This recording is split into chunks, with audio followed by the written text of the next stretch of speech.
ശിഷ്യന്മാർ പോയി തങ്ങളോട് പറഞ്ഞതുപോലെ കണ്ടു. കെട്ടഴിക്കാൻ തുടങ്ങിയപ്പോൾ അയൽവക്കക്കാർക്ക് ഒരു പ്രശ്നവുമില്ല. കഴുതയുടെ ഉടയവർ വന്ന് ചോദിക്കുകയാ, എന്തിനാ ഈ കഴുതയുടെ കെട്ടഴിക്കുന്നേ? നമുക്കറിയാം അയൽവക്കക്കാർക്കൊന്നും ഒരു പ്രശ്നവും ഇല്ല. എവിടെ പോയെന്താ പ്രശ്നം?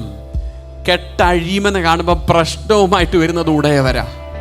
അവർക്ക് ഒറ്റ കാര്യമുള്ളൂ, എന്തിനാ ഈ കഴുതയുടെ കെട്ടഴിച്ചിട്ട് നിങ്ങൾക്കെന്താ ലാഭം, നിങ്ങൾക്കെന്താ നേട്ടം? Price the Lord. അവരവിടെ കിടന്നോട്ട്. ഹല്ലേലൂയ. എനിക്കറിയാം ഒത്തിരി കഴുതകളുടെ കെട്ടഴിക്കാൻ തമ്പുരാൻ എന്നെ പലയിടത്ത് വിട്ടിട്ടുണ്ട്. അവിടെ ചെല്ലുമ്പോൾ ആമേൻ കുടുംബക്കാരൊക്കെ പ്രശ്നവുമായിട്ട് വന്നിട്ടുണ്ട്. എന്തിനാ ഇവരെ വിടിവിക്കുന്നേ? ഇവരവിടെ കിടന്ന് നശിച്ചു പൊക്കോട്ട്. പക്ഷെ നിങ്ങൾ എന്തിനാ ഇവരെ കൂട്ടായ്മയ്ക്ക് വിളിക്കുന്നേ?